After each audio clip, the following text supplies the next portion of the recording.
사랑 답안지. 힘들 걸 알면서도, 후회할 걸 알면서도, 후회할 거면서도 거침없이 덤벼드는 무한질주. 그게 사랑이라는 거다.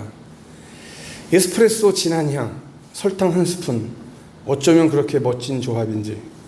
흔하게 들어왔던 미치도록 사랑, 죽도록 사랑은 진실이라는 한마디에 하얀 웃음으로 끝끝내 잠들어간다. 이미 정해진 답. 그냥 모른 척 했을 뿐. 더는 망설이지 말고 차가운 이성 마취시키고 뜨거운 감성 터뜨리면 단박에 안아서 어와둥둥. 소소한 행복 따로 없다. 좀 약간 간지러운 시인데요. 저에게 사랑을 한마디로 말하면 뭐라고 말해주겠습니까? 저한테 물어보신다면 저는 사랑은 충만이다 라고 얘기를 합니다. 오늘 마지막 찬양도 불렀지만 사랑은 충만이다. 충만 한자를 보면요, 채울 충자에다가 찰 만자입니다. 가득 찬다는 얘기입니다. 충만이라고 하는 것은. 여러분, 사랑은 무엇으로 가득 찹니까? 사랑은 무엇으로 충만합니까? 사랑은 기쁨으로 충만합니다. 사랑은 감사로 충만합니다. 사랑은 행복으로 충만한 것이 사랑입니다. 그렇다면 하나님과 나와의 관계에 있어서 우리 신앙적인, 우리 믿음의 말씀을 통해서 우리 그리스도인들이 갖는 사랑을 어떻게 얘기를 해줄 것인가? 우리 그리스도인의 사랑은 무엇으로 가득 차 있습니까? 내 안에는 지금 무엇으로 가득 차 있습니까? 내가 하나님을 사랑한다라고 할 때 바로 내 안에 하나님으로 가득 차 있는 것이 우리 그리스도인의 사랑이고, 내 안에 예수 그리스도로 가득 차 있는 것이 우리 그리스도인의 사랑입니다. 또 성령으로 가득 차 있는 것, 그리고 말씀으로 가득 차 있는 것이 우리의 사랑이라고 표현할 수 있습니다. 사랑 답안지, 사랑의 답이 있느냐라고 물어본다고 하면 저는 사랑의 답이 있다라고 저는 말합니다. 어떤 사람들은 그럽니다. 어저께 누가 그러더라고요. 사랑은 움직이는 거라고 그런 얘기를 저한테 하더라고요. 많이 들었던 얘기지만 또 들었는데 제가 물어봤어요. 사랑이 정말 움직이는 거라고 생각하느냐라고 물어봤어요. 나는 사랑은 움직이는 것이 아니다. 저는 끝까지 주장을 합니다. 사랑은 절대 움직이지 않습니다. 움직였다고 생각하는 것은 움직인 것이 아니라 잠시 옆에다가 묻어둔 겁니다. 밀어놓은 겁니다. 사랑은 움직이지 않습니다. 하나님의 사랑이 움직였다라고 하는 것, 제가 말씀드리는 이 움직였다라고 하는 것은 부정적인 측면에서 움직임을 말하는 겁니다. 다시 말하면 변하는 것, 변질되어지는 것. 저는 모든 사람들이 사랑하다 헤어지다 사랑하다 헤어지다라고 하는 이야기를 들을 때 저한테 그런 얘기를 합니다. 사랑이 당연히 만났다가 헤어질 수도 있지, 그런 얘기를 합니다. 근데 저는 그 말에 대해서 반기를 듭니다. 항상. 왜 사랑하는데 왜 헤어지냐라고 말을 합니다. 사랑하기 때문에 놓아준다라고 하는, 사랑하는데 왜 놓아주냐? 사랑하면 놓아주면 안 되지. 끝까지 붙잡고 있어야지. 어떻게든지 내가 책임을 져야지. 좀 이따가 말씀에 나옵니다만은 저는 그렇게 말합니다. 사랑은 변하지 않습니다. 사랑은 움직이지 않습니다. 하나님의 사랑이 움직였다라고 한다면 우리는 지금 나만하지도 않았습니다. 하나님의 사랑이 변함이 없기 때문에, 움직이지 않았기 때문에 오늘 내가 여기 이 자리에 하나님께 예배를 드리고 있습니다. 할렐루야. 자, 사랑 답안지를 통해서 오늘 말씀의 서문을 열었습니다. PPT를 좀 넘겨주면은 이런 화면을 보시면서 참고할 수 있습니다. 예일대학의 심리학과 교수였던 그 스타인버거 교수가 쓴 책, Successful Intelligence라고 하는 성공적 두뇌라고 하는 책에 보면요, 아주 그 재미난, 흥미있는 이야기가 하나 나옵니다. 그 이야기를 하나 소개해드리면은, 두 친구가 있었는데 이름이 똑똑이하고 똘똘이에요. 이 똑똑이는 아주 학교에서 최우등을 하는 아주 모범생이, 우리가 흔히 말하는 범생입니다. 공부 잘하고 말 잘 듣고. 근데 똘똘이는 어떠냐? 동네에서 소문난 개구장입니다. 말썽꾸러기입니다. 이 똑똑이하고 똘똘이가 같이 둘이 산에 갔어요. 산에 갔는데 큰 호랑이를 만났지 뭡니까? 이 똑똑이가 호랑이를 탁 보는 순간 머리가 좋다 그랬잖아요. 공부 잘하고. 계산이 막 돌아가기 시작합니다. 야, 호랑이가 지금 우리 250m 전방에 있는데 저것이 지금 시속 50km 달려오는데 그러면 앞으로 17초 88이면은 우리 앞에 오네. 그럼 그 다음에 어떻게 되지? 나 죽네. 이때 똘똘이는요, 그거 개의치 않고 운동화 끈을 질끈 동여매고 있는 겁니다. 그 모습을 본 똑똑이가 하는 얘기가, 야, 이 멍청한 놈아, 네가 뛰어봤자 벼룩이지. 응? 뭘 지금 호랑이가 저기 오는데 지금 신발끈을 네가 호랑이보다 빨리 뛸 수 있어? 이때 똘똘이가 똑똑이를 보면서 씩 웃으면서 하는 얘기가 뭐라 그럴게요? 야, 아니야. 나는 너보다만 빨리 뛰기만 하면 되거든.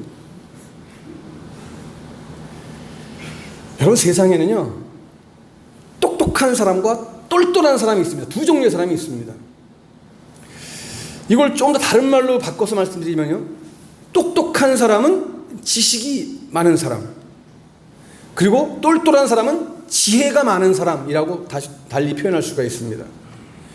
여러분, 지식이라고 하는 것은요, 정적인 거예요. 지식은 움직임이 없어요. 반면에 지혜는 여러분 동적입니다. 행동을 통해서 나타나는 것이 지혜예요, 여러분. 여러분, 이 세상에요, 똑똑한 사람 얼마나 많은지 몰라요. 정말 주변을 봐도요, 똑똑한 사람 너무 많아요. 배운 것도 많고 아는 것도 많고 말도 잘하고. 그런데 똑똑한 사람은 많은데 그 똑똑함이, 그 지식이 행동으로 나타나는 사람은 그렇게 많지 않은 것 같아요. 제가 볼 때는, 제 시각에서는 그래요. 여러분들이 보실 때는 어떨지 모르겠지만, 지식을 가지고, 이 지식을 가지고 행동을 해야 이게 지혜가 되는 겁니다, 여러분. 자, 오늘 말씀으로 돌아서 보면요, 오늘 말씀을 통해서 보면 우리 주님은요, 우리에게 진리를 행할 것을 아주 누누이 말씀하고 계세요. 오늘 여러분 보세요. 오늘 말씀에 보면은 행하라고 하는 말씀, 행하라고 하는 말씀, 이것을 3번씩이나 반복해서 말씀하고 있는데요, 특히 여러분 4절 말씀에 보면은 너의 자녀들 중에 우리가 아버지께 받은 계명대로 진리를 행하는 자를 내가 보니 심히 기쁘도다 그랬어요. 하나님께서 지금 기쁘신 이유가 뭐예요? 하나님께서 기쁘신 이유가 뭐예요? 진리를 행하는 것을 보시고 기뻐하신다는 얘기입니다. 하나님이 내가 잘생기고 예뻐서가 아니고, 내가 똑똑해서가 아니고, 진리를 행하는 그것을 보면서 기뻐하신다 그랬어요. 행하는 신앙이 중요하다. 이것이 참 지혜로운 신앙이다라고 하는 것을 말씀하고 있는 겁니다. 자, 그런데 여러분 보십시오. 오늘 말씀이 계속 지금 행하라고 강조를 하는데, 행함을 강조하고 있는데, 뭘 행하라는 거예요? 여러분, 뭘 행하라는 걸까요? 뭘 행하라는 걸까요? 오늘 말씀을 읽어보니까 뭘 행하라고 하는 거예요?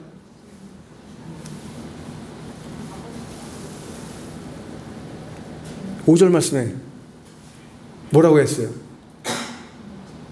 서로 사랑하자. 사랑을 행하라고 말씀하고 계세요. 서로 사랑하라고 하는 거예요, 여러분. 여러분, 요한서신을 읽어보면 요한서신에서 가장 강조하고 있는, 핵심적으로 가장 많이 강조하고 있는 내용이, 주제가 뭐냐? 뭐라고요? 사랑이에요, 사랑. 여러분, 요한서신뿐만 아니라 성경 66권 전체를 통해서 가장 많이 강조하고 외치는 것이 뭐냐? 사랑입니다, 여러분. 사실 성경 전체는, 지난주에도 말씀드렸죠, 성경 전체는 여러분 사랑이에요, 사랑. 하나님의 사랑이에요. 아멘? 네, 사랑이에요. 사랑 하나로 충분한 거예요, 여러분. 다른 거는요, 다 곁다리예요.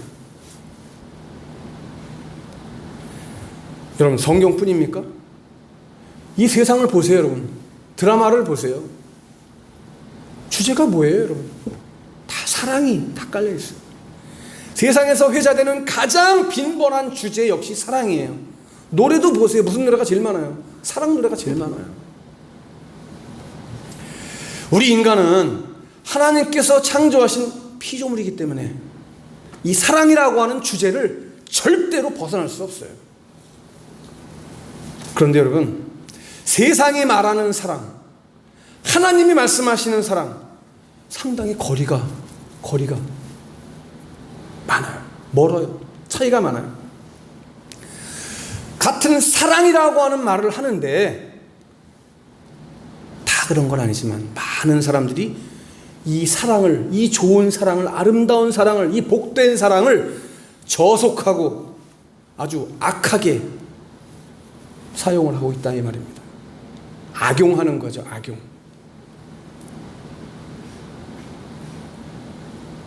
여러분 들으신 말씀이겠지만 세상에 살아갈 때 세 종류의 사람이 있다고 하잖아요.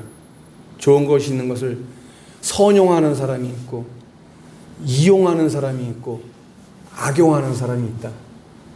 말씀 들으셨죠? 어디서? 사랑이 정말 좋고 아름답고 복된 건데 이것을 선용하고, 아니 정말 좋게 이용만이라도 한다면은 그나마 봐줄 텐데 이것을 악용하는 사람들이 이 세상에 있다 이 말입니다. 그래서 성경은 오늘 우리들에게 사랑에 대해서 제대로 된 핵심을 말씀해 주기를 원하시는 거예요.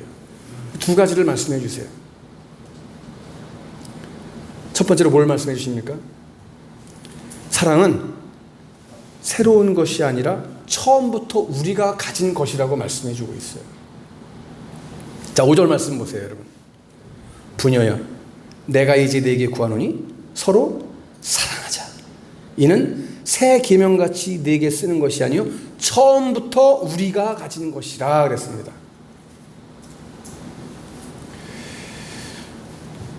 서로 사랑하라. 여러분, 이 말씀은요, 우리가 그리스도인 된 그 순간부터, 하나님을 아버지라고 부르는 그 순간부터, 예수 그리스도가 나의 주라고 고백한 그 순간부터 주어진, 우리에게 주어진 의무예요. 또 우리 그리스도인들이 실행해야 될 계명이에요. 근데 여러분, 혹자는 그런 얘기를 하더라고요. 모든 것을 의무로 얘기하고 모든 것이 의무가 되면은 심적인 부담감이 생긴다. 그래, 힘들어진다. 의무감이라고 하는 것은 책임감과 또 그걸 통해서 갖게 되는 마음의 어떤 부담감 때문에 자꾸 의무라는 말을 하면은 힘들다. 그래서 사랑은 의무다, 이 말은 절대 어울리지 않는 말이기도 하고 또 그렇게 말해서도 안 된다라고 하는 사람이 있습니다. 근데 여러분, 저는 그렇게 생각하지 않습니다. 성경을 떠나서라도 자 봅시다. 어떤 걸 볼까요? 부모가 자식을 사랑하는 것을 보면요, 어느 부모가 이야기할 때 나는 내 자식 사랑하는 게 내 의무다라고 말하는 부모 있습니까? 없습니까? 없어요. 내 자식을 사랑하고 보살피는 게 내 의무다? 내 책임이다라고 하는 사람은 들어봤는데, 근데 여러분, 의무는 책임을 동반하는 겁니다. 근데 의무라고 하는 얘기를 안 해도 여러분, 당연히 부모가 내 자식을 어쨌든 이 세상에 나오게 했으면은 부모로서 당연히 성장하기까지, 그죠? 독립하기까지는 책임을 져야 되는 게 부모의 의무라고 저는 생각을 합니다. 근데 의무라고 얘기를 안 합니다, 우리는. 이것을 가리켜서 암묵적 의무라고 말을 합니다. 말을 하지 않아도, 표현은 하지 않지만 이것은 우리가 암묵적으로 다 의무감으로 갖고 있는 거예요. 그 의무가 뭐예요? 책임이죠. 그 책임은 뭐예요? 그 책임이 곧 사랑이에요. 그래서 저는 사랑은 의무이자 사랑은 책임이기도 한 거예요. 의무감이 없는 사랑, 책임감이 없는 사랑, 그것은 진정한 사랑이 아닌 거예요. 하나님이 우리를 책임지셨다라고 하는 것은 여러분 뭡니까? 바로 독생자 예수 그리스도를 죽이시면서까지 우리를 책임지셨잖아요. 아멘? 만약에 그것이 아니라고 한다면요, 우리는 아무것도 아니에요. 그래서 우리는 그리스도인이 된 그 순간부터 바로 이 사랑의 의무를 갖게 되는 것이다라고 하는 겁니다. 사랑하라고 하는 말씀이 예수님이 이 땅에 오셔서 처음 주신 말씀이 아니에요. 하나님이 이미 예전부터 우리에게 주신 계명이라고 말씀하고 있는 거예요. 이미 태초부터 우리 인간에게 주신 것이다. 변함없는 진리. 인간은 창조될 때부터 사랑이신 하나님께 사랑하도록 지음을 받은 거예요. 여러분, 우리 인간은 본래 사랑하도록 지음받은 존재예요. 그런데 왜 이 사랑이 변질됐을까요? 왜 이 사랑이 변질됐어요? 바로 인간이 타락함으로써 이기적이고 폭력적으로 바뀌게 된 거예요. 변질된 거죠. 그래서 사랑을 한다고 해도, 말을 해도 어떻게 해요? 형식적으로 립서비스죠. 립서비스. 우리가 많이 들었던 말 중에 쇼윈도우 커플? 쇼윈도우 부부? 그렇죠? 남들이 겉에서 볼 때는 행복한 것 같고 정말 사랑스러운 부부 같고 황홀한 부부 같은데 그렇지 않아요. 주님이 말씀하시는 사랑이 전혀 새로운 사랑처럼 그냥 보이는 것이지, 사실 주님이 말씀하시는 사랑은 전혀 새로운 사랑이 아니에요. 이전부터 이미 하나님이 우리에게 주셨던 거예요. 세속적인 사랑이 아니라 하나님께서 애초부터 말씀하셨던 그 사랑, 그 사랑을 행하면서 살아라 라고 하는 말씀입니다. 여러분, 그런 측면에서 이 시점에서 우리가 꼭 생각해야 될 것이 있습니다. 사랑에는 반드시 포기가 동반되어야 합니다. 사랑하는데 포기가 없으면 사랑의 환희를, 사랑의 기쁨을, 사랑의 행복을 누릴 수가 없습니다. 포기가 없이는 만족한 삶을 누릴 수가 없습니다.